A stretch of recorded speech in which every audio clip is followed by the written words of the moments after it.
Get free tech advice for your business from O2 Gurus. Search O2 Business for more.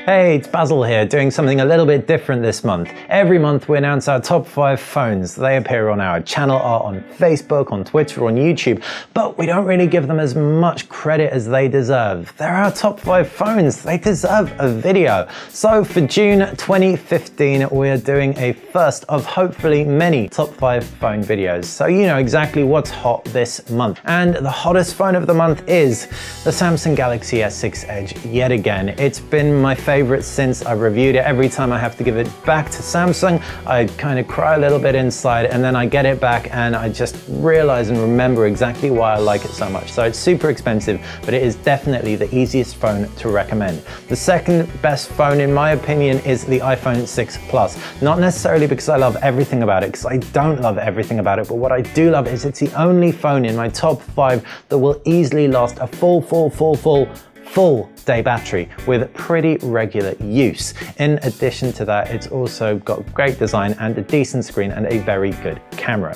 Third phone in the mix is the Samsung Galaxy S6. Samsung's really knocked it out of the park this year. The S6 doesn't look as good as the Edge. It doesn't last as long as the iPhone 6 Plus, so that's why it's third in the runnings, but it's definitely one of the best, most reliable Android phones across the board this year. Fourth, it's going to be a tie, and it's going to be a tie between the HTC One M9 and the LG G4. The LG G4 is a new entrant. It isn't perfect. Unfortunately, it hasn't got the best design out there. It feels a little bit plasticky. Also, the screen isn't quite as bright as some of the competition, but one thing that it does have is my favorite camera of any smartphone right now, especially in manual mode.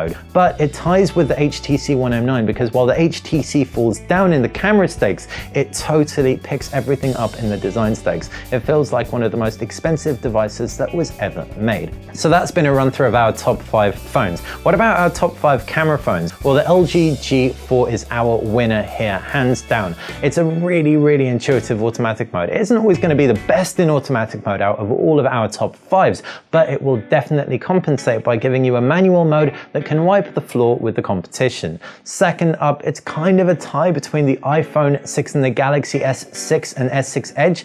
The Galaxy S6 and S6 Edge do win out in certain situations. The iPhone has slightly better white balance, just really is horses for courses here. Either way, both are super quick to take pictures, which is massively important, and they deliver great shots with stacks of detail, even though the iPhone only has an 8 megapixel sensor. Fourth, it's the Lumia 930. It takes great pictures, has brilliant image stabilization. Video, it's kind of my favorite of all of them, especially when you zoom. It's just silky smooth. And fifth in the running is a Huawei P8. This phone gets better the more you use it, largely because Huawei's updated it with a fix for that annoying knuckle tech, but it's always had an amazing camera.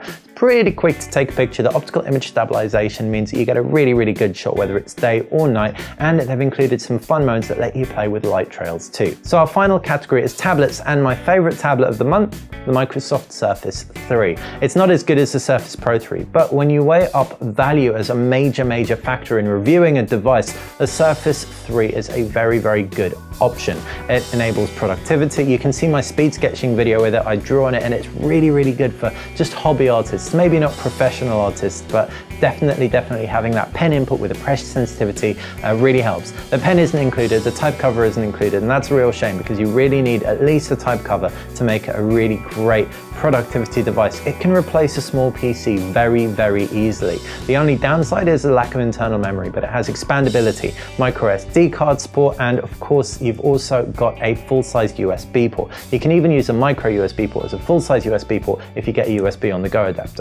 Anyway, second up, it's the iPad. For many people, this will be better than the Surface 3 because it's more of a tablet. It's got much better tablet optimized applications, but it is a more indulgent tablet. It's more for media consumption than the Surface, just because it's smaller, it's thinner, it's lighter.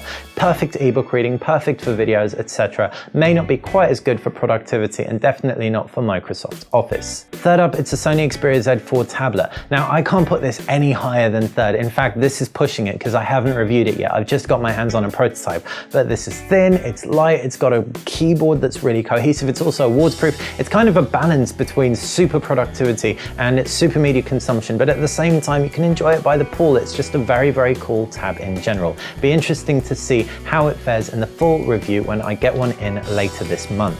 Fourth, it's Sony Xperia Z4 Tablet Compact. It's light, it's got stereo speakers, it's got a decent screen, it's waterproof, and it isn't as expensive as a lot of other 8-inch tablets out right now. Finally, it's a Dell Venue 7000. Front-facing speaker, brilliant screen, thin body, world's thinnest tablet, and it's not the craziest expensive tablet out there. Really, really bad for gamers though. Only 16 gig internal memory, and most of that's already taken up when you get the tab. So you want a micro SD card in there, and you won't want to install too many apps on the internal memory. But if you can get past that, then it'll definitely be one for you. Perfect ebook reader, perfect for movies. Thanks for watching Btekt. Check back next month to see if the Samsung Galaxy S6 Edge, the LG G4, and the Microsoft Surface 3 can hold on to their respective top spots. Also, if you do want to see any phones that we haven't spoken about in our top 5s, then fire them in the comments section below. And if there are any categories you want us to add, let me know that way too. If you liked the video, click like, and if you like Btekt in general, subscribe. That's how you'll stay on top of everything we do, and it helps us make videos like this. Thanks for watching.